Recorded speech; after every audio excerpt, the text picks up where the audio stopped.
오늘은 우리가 사도행전 60번째 시간으로 믿음에 머물러 있으라 라는 제목으로 같이 말씀을 나누도록 하겠습니다. 사도 바울이 루스드라에서 날 때부터 걷지 못하던 사람을 일어나 걸으라 하는 한마디로 그를 일으켜 세우는 놀라운 표적을 행했습니다. 그 모습을 지켜보던 수많은 사람들은 바울과 바나바를 사람의 육신을 입고 내려온 제우스와 에르메스라고 생각했어요. 그래서 제우스 신당에 있던 제사장이 소와 그리고 꽃들을 가지고 바울과 바나바가 머물고 있던 집 대문에 와서 사람들을 불러 모아놓고 거기서 제사를 지내려고 했습니다. 신이라고 생각하고 제사를 지내려고 하니까 바울과 바나바가 얼른 뛰어나왔지요. 그리고 그들을 말리면서 한 말이 뭐였는가 하면 우리도 여러분과 같은 성정을 가진 사람이라는 거였어요. 우리는 신이 아니라는 거예요. 우리는 당신들과 같은 사람이고 우리가 복음을 전하는 이유는 이런 말도 안 되는 헛된 일들을 이제는 그만하고 전능하신 하나님께 예배하라고 복음을 전한 거라고 그들을 만류하면서 제사를 지내지 못하게 하였습니다. 성령이 임하면 하나님의 말씀이 깨달아지기 시작하고 하나님과 예수님을 알게 되며 그 하나님과 예수님을 통하여 나를 보게 되고 알게 됩니다. 하나님의 형상을 닮은 사람이어야 될 내가 하나님의 형상과 너무나도 멀어져 있는 모습을 보며 애통과 탄식이 우리 안에 터져 나오게 되죠. 그리고 우리 안에 하나님의 형상보다는 사단의 형상에 가까워져 가는 모습을 보면서 우리가 그 죄를 미워하기 시작하는 것이 성령을 받은 하나님의 사람의 특징이에요. 그리고 또 하나가 겸손하여 자신이 사람이라는 걸 아는 것이라 그랬어요. 그리고 오늘 본문 19절을 보면 유대인들이 안디옥과 이고니온에서 왔다 그랬습니다. 이 안디옥과 이고니온에서 루스드라까지 사람들이 몰려왔어요. 이 루스드라에는 회당이 없었던 것 같아요. 그러다 보니까 거기에서 유대인들이 원정을 와서 바울을 어떻게든 죽이겠다고 사람들을 충동질합니다. 참 대단한 사람들이에요. 자기 집에서부터 몇십 킬로 아니면 몇백 킬로가 떨어진 거리일 수도 있는데 거기까지 쫓아와가지고 바울을 죽이겠다 그래요. 참 열심히 특심한 사람들이죠. 그래서 이 비시디 안디옥과 이고니온에서부터 바울이 핍박을 당해서 계속해서 다른 곳으로 옮겨가면서 하나님의 나라가 확장되고 있었는데 거기서부터 바울을 쫓아와서 바울을 없애버리겠다고 사람들을 선동해서 바울에게 돌을 던집니다. 그리고 바울은 그 돌에 맞아서 죽은 줄 알고 사람들이 시내 밖으로 내쳤다. 그렇게 19절에 말씀하고 있습니다. 이 루스라 사람들은 바울이 날 때부터 안진병이었던 걷지 못하는 사람을 고쳤을 때 방금 전에 뭐라 그랬어요? 바울과 바나바는 제우스와 헤르메스다. 사람이 신의 형상을 입고 사람이 되어 나타났다라고 말하면서 신이라고 생각해서 제사를 드리려고 했던 사람들이에요. 그런데 이 안디옥과 이고니온에서 온 유대인들이 그들을 충동하자 바울에게 돌을 던집니다. 너무나도 이 극과 극 아닙니까? 방금 전에는 신이라고 제사를 지내겠다고 그러던 사람들이 이 유대인들이 와서 충동질 한마디에 바울과 바나바에게 돌을 던져요. 참 아이러니하지요. 그런데 그런 모습은 성경에 참 많이 나옵니다. 예수님께서 예루살렘에 입성하실 때도 수많은 유대인들이 예수님을 향해서 호산나 다윗의 자손이여 우리를 구원하소서 하면서 종려나무 가지를 흔들었어요. 그런데 일주일도 채 되지 않아서 그 사람들을 대제사장들이 충동질하니까 어떻게 됩니까? 예수를 십자가에 못 박으라고 소리치죠. 그런 걸 보면 참 사람은 급변하고 돌변합니다. 앞과 뒤가 갑자기 바뀌어요. 그래서 요한복음 2장 24절에 이렇게 말합니다. 예수는 그의 몸을 그들에게 의탁하지 아니하셨으니 이는 친히 모든 사람을 아심이요.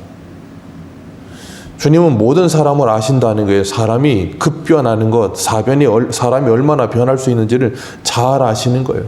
그렇기 때문에 그들에게 몸을 의탁하지 않으셨다라고 말씀해요. 오늘 20절 말씀 같이 한번 읽겠습니다. 시작. 제자들이 둘러섰을 때에 바울이 일어나 그 성에 들어갔다가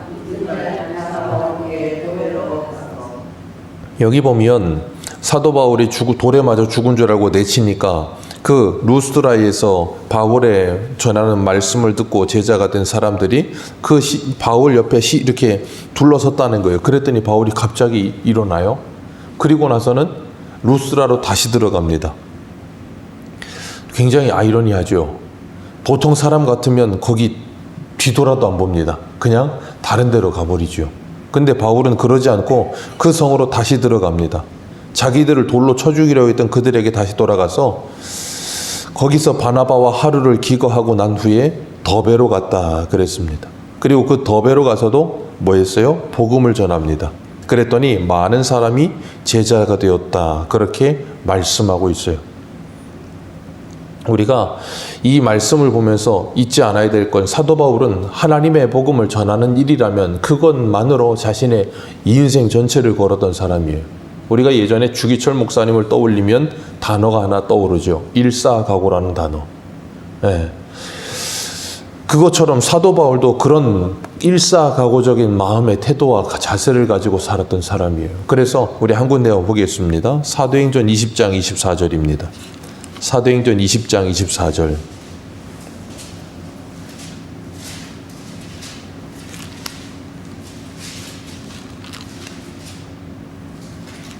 사도행전 20장 24절입니다.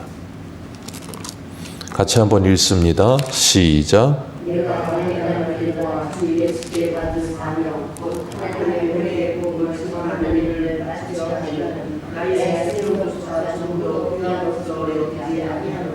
아멘. 사도 바울의 고백입니다. 바울은 자신이 받은 그 사명, 하나님의 은혜의 복음을 증거하는 일, 그 일을 마치려 하면은 내 생명도 아까워하지 않는다. 그렇게 말하고 있어요. 바울은 하나님의 복음을 전하는 일에 자신의 생명을 걸었던 사람입니다. 자신의 목숨보다도 하나님께서 주신 그 사명이 우선되는 사람이었어요. 그렇기 때문에 그는 자신이 지나온 전도 여행지로 다시 돌아갑니다. 여기 이 더베라고 하는 곳을 바울이 1차 전도 여행의 끝 지점으로 찍어요. 거기서 조금 더 이제 오른쪽 동쪽으로 가면 자신의 고향인 다소가 나옵니다. 그리고 다소가 나오고 거기서 조금만 더 동쪽으로 계속해서 가다 보면 이 오늘 본문의 사도 바울이 돌아오는 안디옥이 나옵니다. 그러니까 바울이 지금 이 안디옥에서부터 서쪽으로 배 타고 가서 그 아탈리아 쪽으로 해서 위로 올라가서 돌아가면서 비시디아 안디옥이랑 루스드라랑 여기 더베까지 왔는데 조금만 그냥 동쪽으로 더 가면 자기 고향을 지나서 안디옥까지 갈 수 있는 상황이었어요. 그런데 그게 아니고 그것과는 거리가 몇 배나 더 먼 그동안 자기가 왔던 길을 다시 되돌아가는 거예요. 그럼 되돌아가는데 거기에 뭐가 포함이 돼요? 루스드라가 포함됩니다. 거기서 돌 맞아서 죽을 뻔했어요. 그리고 안디옥, 그리고 이고니온, 자신을 돌 던지려고 했던 곳이었고 자기를 핍박해서 내쫓았던 곳이에요. 그런데 그리로 다시 돌아가요. 이유는 하나입니다. 22절이에요. 22절 같이 읽습니다. 시작. 제자들의 마음을 굳게 하여 이 믿음에 머물러 있으라 권하고 또 우리가 하나님의 나라에 들어가려면 많은 환난을 겪어야 할 것이라 하고 아멘. 바울이 그냥 자기가 가려고 했던 길 계속 연장선상으로 갔으면 편했을 것인데 그 정반대로 되돌아갔던 이유가 딱 하나입니다. 제자들의 마음을 굳게 하기 위해서. 자기가 복음을 전하여 예수를 믿게 됐고 제자가 된 사람들, 그 사람들이 믿음 위에 굳게 서 있기를, 믿음에 머물러 있기를 바라는 마음에. 왜요? 바울이 복음을 전하고 떠날 때마다 걱정을 했겠지요. 왜냐하면 자기가 복음을 전하면서 핍박을 당하는 그 모습을 그 사람들이 다 지켜봤을 것 아닙니까? 그러니 바울의 복음 때문에 예수를 믿기는 했지만 그 믿음이 이제 시작된 그 사람들이 믿음이 흔들려서 핍박에 의해서 여러 가지 상황과 환경 때문에 그들이 흔들리고 믿음에서 떠나게 되면 안 된다는 마음에, 간절한 마음에 다시 돌아가서 그들의 마음을 굳게 하고 있는 거예요. 그리고 그들이 예수 믿다가 핍박을 당하고 어려움을 당한다 할지라도 그 모습 때문에 너희들이 흔들리거나 믿음에서 떨어지지 말아라. 그러면서 자신을 보라는 거예요.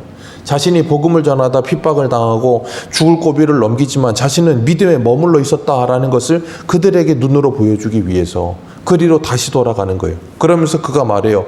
하나님의 나라에 들어가려면 많은 환난을 겪어야 하느니라.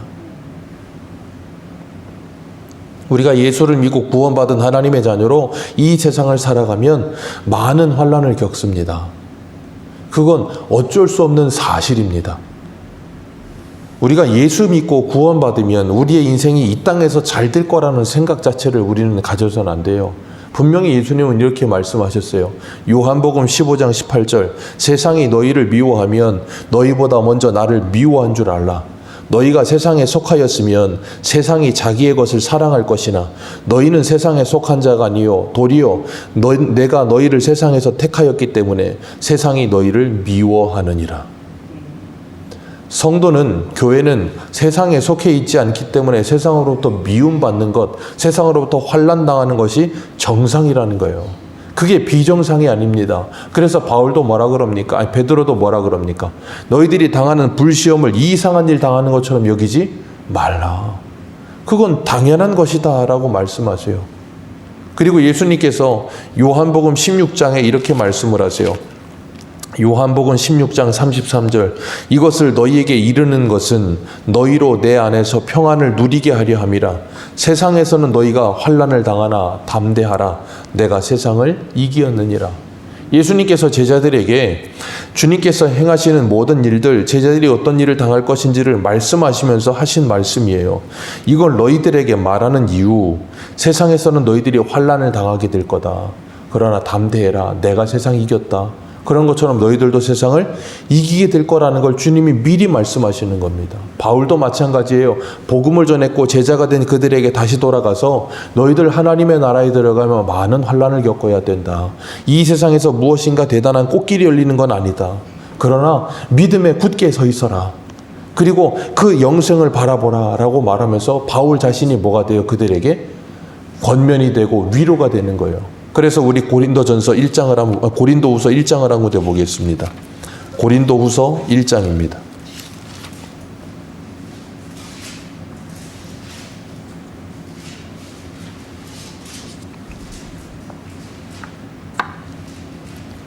고린도후서 1장 4절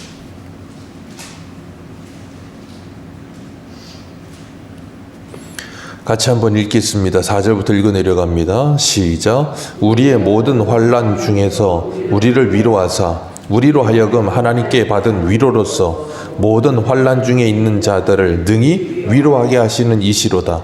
그리스도의 고난이 우리에게 넘친 것 같이 우리가 받는 위로도 그리스도로 말미암아 넘치는도다. 우리가 환난을 당하는 것도 너희가 구원을 받게 하려는 것이요 우리가 위로를 받는 것도 너희가 위로를 받게 하려는 것이니 이 위로가 너희 속에 역사하여 우리가 받은 것과 같은 고난을 너희도 견디게 하느니라. 아멘. 거기까지만 읽습니다. 사도 바울은 자신의 모든 환난과 자신의 모든 그 환난 속에 주님의 구원하심과 그 주님의 위로하심이 곧 자신의 복음을 전하여 예수를 믿은 그 제자들에게도 뭐가 돼요? 위로가 되고 그들이 그 바울의 모습을 보면서 위로를 받으며 그것을 넉넉히 이기며 견딜 수 있게 하는 힘이 되더라는 거예요. 그런 것처럼 바울이 오늘 본문에서 더베까지 갔다가 갔던 길 다시 돌아오면서 22절에 제자들의 마음을 굳게 하고 믿음에 머물러 있으라고 서신을 써도 될 텐데 그러지 않고 직접 간 이유가 뭐라고요? 바울을 보면서 그 제자들이 위로와 힘을 얻게 하려고. 그래서 하나님의 나라에 들어가려면 많은 환난을 겪게 되지만 그러나 하나님 예수 그리스도와 함께한 자녀라면 그래서 그 나라를 상속하는 자라면 고난도 함께 받는 것이 당연한 것이구나. 현재의 고난은 장차 우리에게 영광과 비교할 수 없는 거구나. 그래서 우리에게 복음을 전한 저 바울도 저렇게 죽을 고비를 넘겨가면서도 저 일을 계속하는 거구나. 그게 정말로 옳은 길이구나 하는 것을 바울이 직접 몸소 보여주고 있는 거예요. 우리도 하나님께서 우리를 이 세상에 하나님의 말씀으로 보내셨다고 요한복음 17장에 그러셨어요. 아버지께서 나를 보내신 것 같이 나도 저희들을 세상에 보내나이다 라고 말씀하셨습니다. 그래서 저와 여러분들은 이 세상에 주님이 보내신 사람들이에요. 뭘로 보내셨습니까? 말씀으로 보내셨어요. 예수님께서 말씀을 가르치셨습니다. 말씀을 가르치지만 않으셨고 예수님은 그들과 함께 사셨습니다. 사도 바울도 가는 곳마다 말씀을 가르쳤습니다. 그런데 말씀을 가르친 것으로 끝내지 않고 뭐 했어요? 그들에게 자신의 삶을 보여주었어요. 예수 그리스도를 본받으며 예수 그리스도를 본받는 삶을 살았던 그 삶을 보여주었던 것처럼 우리들도 이 세상에 주의 말씀을 가르치는 사람들로 세워질 뿐 아니라 말씀만 가르치는 게 아니라 뭐요? 우리의 삶으로 그들에게 복음의 삶이 무엇인지를 보여주는 삶을 살아야 된다는 걸 확인시켜 주시는 거예요. 그래서 주님께서 마태복음 28장에 승천하시면서 뭐라 그러셨어요? 아버지와 아들과 성령의 이름으로 세례를 주고 내가 너희에게 분부한 모든 것을 가르쳐 지켜 행하게 하라. 가르치는 것뿐 아니라 지켜 행하도록. 그러기 위해 뭐예요? 마음을 굳게 하고 믿음에 머물러 있어라. 신앙생활에 가장 중요한 게 뭐예요? 마음입니다. 마음이 가장 중요해요. 그래서 잠언 기자는 잠언 4장 23절에 뭐라 그래요? 무릇 지킬 만한 것보다 더욱 내 마음을 지켜라. 생명의 근원이 이에서 나느니라. 그래서 마음이 무너지면 모든 게 무너지는 거예요. 그래서 바울은 여기서 뭐라 그래요? 마음을 굳게 하여 믿음에 서 있어라. 그 마음을 지키기 위해 뭐 해야 돼요? 기도해야 되는 거예요. 기도하지 않으면 어려운 거예요. 왜? 핍박이 찾아오거든요. 바울이 잘 알아요. 왜? 자신이 복음 전하다 얼마나 많은 핍박을 받았습니까? 근데 제자들이 그 일을 지금 할 거거든요. 그러니 제자들을 보면서 얼마나 안쓰럽고 안타깝겠어요. 그러니까 그들을 권면하면서 너희들도 굳은 마음을 가지고 주님 앞에 서 있어라. 바울은 자신의 영적 아들 디모데에게도 뭐라 그럽니까? 감옥에 갇혀 있는 자신을 보면서 부끄러워하지 말고 너도 복음과 함께 고난을 받으라.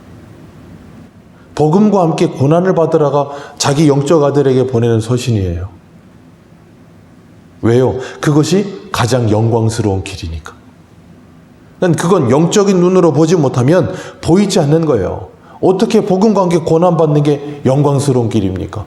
어떻게 함께 이렇게 돌을 맞아 죽을 뻔하고 수많은 곳에 가는 곳마다 핍박을 당하고 어려움을 당하는데 그것이 어떻게 영광스러운 일입니까? 그래서 예레미야는 이렇게 표현을 해요. 예레미야 22장 한 군데 보겠습니다. 예레미야 22장.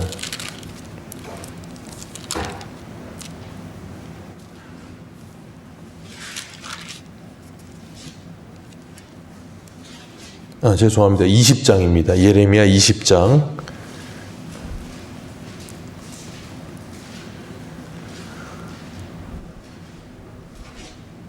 예레미야 20장 7절입니다. 20장 7절부터 9절까지 읽겠습니다. 시작. 여호와여 주께서 나를 권유하심으로 내가 그 권유를 받아 싸우며 주께서 나보다 강하사 이기셨으므로 내가 조롱거리가 되니 사람마다 종일토록 나를 조롱하나이다. 내가 말할 때마다 외치며 파멸과 멸망을 선포하므로 여호와의 말씀으로 말미암아 내가 종일토록 치욕과 모욕거리가 됨이니이다. 내가 다시는 여호와를 선포하지 아니하며 그의 이름을 말하지 아니하리라 하면 나의 마음이 불붙는 것 같아서 골수에 사무치니 답답하여 견딜 수 없나이다. 아멘. 예레미야에게 임한 하나님의 마음이었죠. 사도 바울에게 임한 하나님의 마음이었어요. 그리고 오늘 우리에게 임한 하나님의 마음이 이 마음인 줄 믿습니다. 그랬기 때문에 뭐예요? 가는 곳마다 복음을 전하는 거예요. 왜요? 전하지 않으면 견딜 수가 없는 거예요. 왜 견딜 수가 없습니까? 지금 죽어가는 저 사람들이 보이는 거예요. 안 보이면 괜찮은데 정말 불구덩이 속으로 들어가는 그들의 모습이 보이는 거예요. 주님께서 그래서 뭐라 그랬다고요? 유다서 23절에 그 불 속에서 그들을 끌어내어 구원하라. 어떻게 끌어내어 구원합니까? 복음을 전하여. 그들이 듣든지 안 듣든지 복음을 전하여 그들이 그 복음을 듣고 그곳에 나올 수 있도록 그들을 끌어내라는 거예요. 그 일을 안 했으면 좋겠는데 가는 곳마다 핍박을 당하니까 괴롭고 힘들어서 더 이상 하고 싶지 않은데 하나님께서 마음에 불붙는 마음을 주셔서 그러지 않으면 견딜 수 없도록 계속해서 하나님이 뭐 하세요? 부담을 주시는 거예요. 그리고 그 사람이 눈에 밝히게 하시는 거예요. 그래서 뭐 하게 하세요? 그 복음이 전해지게 하십니다. 그리고 바울은 그곳을 지나서 자기들이 이 23절 말씀에 각 교회의 장로들을 택하여 세우고 금식하며 그들을 주께 위탁하고 그리고 난 후에 아탈리아까지 가서 안디옥으로 돌아옵니다. 그리고 26절 같이 읽습니다. 시작. 거기서 배 타고 안디옥에 이르니 이곳은 두 사도가 이룬 그 일을 위하여 전에 하나님의 은혜에 부탁하던 곳이라. 그래서 교회를 모아 그랬어요. 여기 27절 다시 한번 읽습니다. 시작. 그들이 이르러 교회를 모아 하나님이 함께 행하신 일과 이방인들에게 믿음의 문을 여신 것을 보고하고 제자들과 함께 모여 있으니라. 아멘. 여기서 중요한 것, 그들이 이르러 무엇을 모아 그랬어요? 교회를 모아 그랬습니다. 교회가 누굽니까? 네, 안디옥 교회 성도들. 교회를 모아 하나님의 행하신 일과 그리고 이방인들의 믿음의 문을 여신 것을 보고합니다. 오늘 주님께서는 이 땅에 우리들을 하나님의 말씀의 사람들로 보내신 줄 믿습니다. 그리고 우리가 전하는 복음을 통해 그들의 믿음의 문이 열리게 하실 줄로 믿습니다. 그래서 우리는 때를 얻든지 못 얻든지 듣든지 아니 듣든지 뭐예요? 전하는 거예요. 바울은 자기에게 돌을 던지든지 자기를 핍박하여 내쫓든지 그들이 듣든지 아니 듣든지 뭐 했어요? 복음을 전했습니다. 왜요? 그 전도에 미련한 그 복음 전함을 통해 사람의 생명을 구원하시기로 작정하셨고 하나님께서 그 일을 기뻐하세요. 그렇기 때문에 바울은 그 일을 충성하였습니다. 오늘도 우리가 주님과 동행하면서 우리의 마음을 말씀을 통해 굳게 하여 주님과 동행하며 그 믿음에 굳게 서서 서로 어떤 사람이 믿음에서 떨어지고 어떤 사람이 때로는 힘들어할 때 그를 권면해주고 그가 마음을 굳게 하여 믿음에 서 있도록 도와주며 믿음의 삼겹줄이 되어 함께 걸어가시고 그리고 아직 예수를 믿지 않는 사람들이 있다면 그들에게 예수 그리스도를 전해주며 그들이 그 불 속에서 나와 구원받게 되기를 바라는 마음으로 기도하는 저와 여러분들 되시기를 축복합니다. 기도하겠습니다.